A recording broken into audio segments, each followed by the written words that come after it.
थे, इसलिए इन्हें लोगों को आगे आने का अवसर नहीं दिया जाता था। निम्न वर्ग के लोगों को उच्च वर्ग के लोगों के साथ पानी पीने तक का अधिकार नहीं था और उस समय महिलाओं को अपने घर से बाहर कदम रखने की भी इजाजत नहीं थी। ऐसी कई कुरीतियां समाज को दीमक की तरह खोखला कर रही थी, मगर इस कटुता को उन्होंने बदले की भावना से नहीं बदला। जीने का सलीका अगर अच्छे से पता ना हो तो अक्सर मुश्किल हालात कुरूप दिखते हैं। जीने का सलीका अगर अच्छे से पता ना हो तो अक्सर मुश्किल हालात कुरूप दिखते हैं। जिंदगी के सफर में आंसू अपमान तो तोहफे हैं, जिंदगी के सफर में आंसू अपमान तो तोहफे हैं, जिससे दुनिया के रंगमंच पर किरदार को रूप मिलते हैं।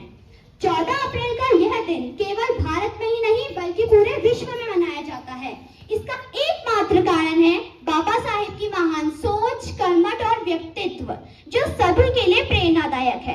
किसी को दर्द देना इतना ही आसान होता है जितना किसी समुद्र में एक पत्थर फेंकना, और उस दर्द को मिटाना उतना ही मुश्किल होता है जितना समुद्र में फेंके गए उस पत्थर को ढूंढना। इन पंक्तियों से आप आकलन लगा सकते हैं कि बाबा साहेब ने अपने पूरे जीवन में कितनी पीड़ा सही होगी। शिक्षा में उनकी इतनी अधिक रुचि थी कि जब वे पहली बार स्कूल गए तब उन्होंने देखा कि उन्हें कक्षा में बैठने की अनुमति नहीं है, उन्हें कक्षा के बाहर बैठाया जाता था और वहीं से उन्होंने अपनी शिक्षा प्राप्त की। क्यों? क्योंकि वह निचली जाति के थे। यहाँ तक कि अपनी प्यास बुझाने के लिए भी उन्हें चपरासी का इंतजार करना पड़ता था। वही पानी उन्हें 2 या 3 फीट की ऊंचाई से डाल कर दिया जाता था। उस पानी की एक एक बूंद उनके पेट में जाकर गम का सागर बन जाया करती थी।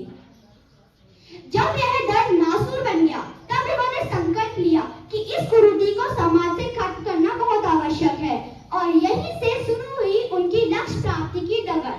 कड़ी मेहनत के बाद मात्र एक दस्तावेज के माध्यम से, एक लेखनी के माध्यम से सभी को समान और सम्मान अधिकार देते हुए उन्होंने भारत का नक्शा ही बदल दिया। अगर इनका पूरा परिचय जाने तो यह कहना उचित होगा, देश की राजनीति पलटने वाला डॉक्टर भीमराव अम्बेडकर, महिलाओं को उनका अधिकार देने वाला डॉक्टर भीमराव अम्बेडकर, भेदभाव और छुआछूत जैसी घिनौनी चीज को खत्म करने वाला डॉक्टर भीमराव अम्बेडकर, सभी को समान अधिकार देने वाला डॉक्टर भीमराव अम्बेडकर।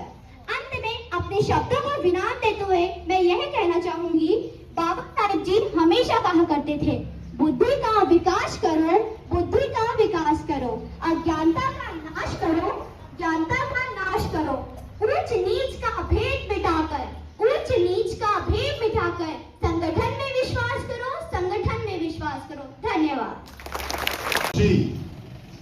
और पूरा मैटर है उसमें, बहुत अच्छी स्पीच दी। जब यहाँ पर ऐसी स्पीच दी हम लोग बड़े खुश हैं, तो वास्तव में वहाँ जो कल वो होंगे बहुत ताली पीटी होगी। बहुत बहुत बधाई।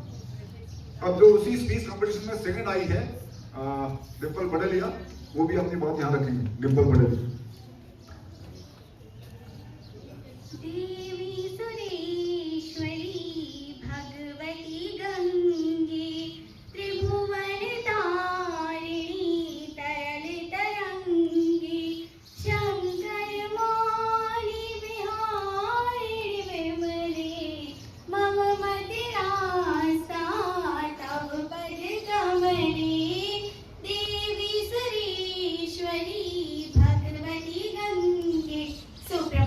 मैं डिम्पल पटेलिया, कक्षा 8 की छात्रा, आज आप सभी के समक्ष डॉक्टर भीमराव अम्बेडकर जी की जयंती के उपलक्ष्य में उनकी कुछ स्मृतियों के साथ आपके समक्ष उपस्थित हूँ।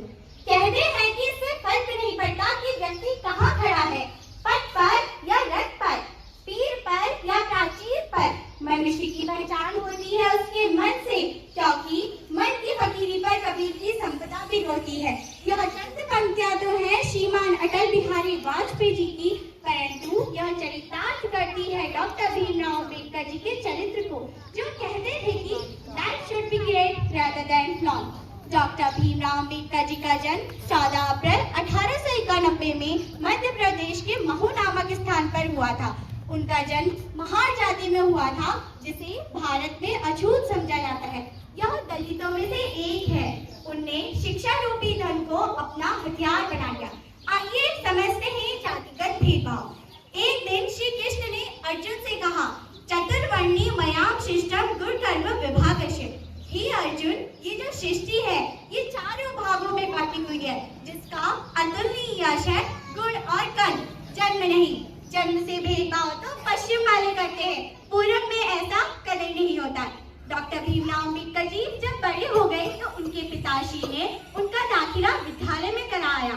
जब दाखिला विद्यालय में हुआ तो उनको कक्षा में बैठने तक की अनुमति नहीं थी, उन्हें कक्षा से बाहर बैठाया जाता था। जब उन्हें पानी की प्यास लगती तो उन्हें चपरासी का इंतजार करना पड़ता। डॉक्टर भीमराव अम्बेडकर जी ने कहा कि मैं पैदा तो हिंदू धर्म में हुआ लेकिन मरूंगा हिंदू धर्म में नहीं। ऐसा उन्होंने क्यों कहा होगा? उन्होंने ऐसा इसलिए कहा कि ऐसे हिंदू धर्म का क्या फायदा जिसमें जातिगत भेदभाव होता है। डॉक्टर भीमराव अम्बेडकर जी की दो रची हुई पुस्तकें हैं।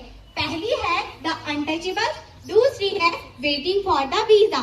डॉक्टर भीमराव अम्बेडकर जी ने गांधी जी के साथ मिलकर पुणे में दलितों के लिए आंदोलन कराया। उन्होंने सभी दलितों के हस्ताक्षर लिए और उनके अधिकार के लिए लड़े। डॉक्टर भीमराव अम्बेडकर जी ने 14 अक्टूबर 1956 में हिंदू धर्म को त्याग कर बौद्ध धर्म अपना लिया। उन्होंने नागपुर में एक समारोह रखा जिसमें उन्होंने हिंदू धर्म त्याग कर बौद्ध धर्म को अपनाया। अंत में अपनी वाणी को विराम देते हुए बस इतना ही कहना चाहूंगी, नमन है उस देश के संविधान निर्माता को, नमन है उस देश के संविधान निर्माता को, नमन है उस देश के भाग्य विधाता को, नमन है उस देश के भाग्य विधाता को। जय थैंक यू। जय भीम, जय भारत। बहुत अच्छी। देख लो कमलेश, कौन सा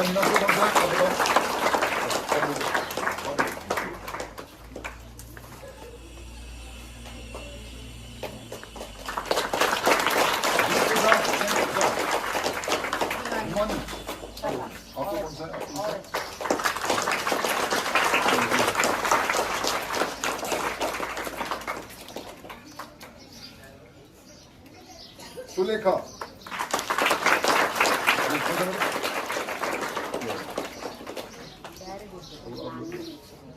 चलो कोई बात नहीं।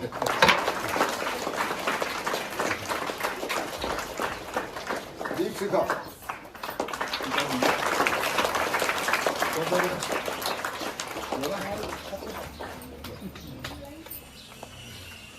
नेक्स्ट डिम्पल।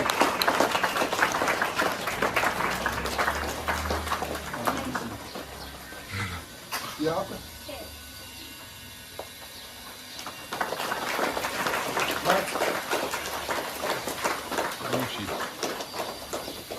आयुषी को ट्रॉफी भी है और नगद प्राइज भी है 520 रुपए का।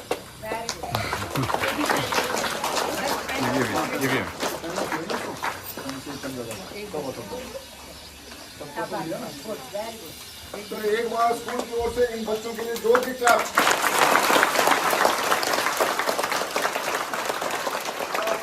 अभी हम ये चाहते हैं कि ये क्लैप बजते रही, अभी नहीं, अभी ऐसे काम से रोज बजती रहे, हमेशा बजती रहे।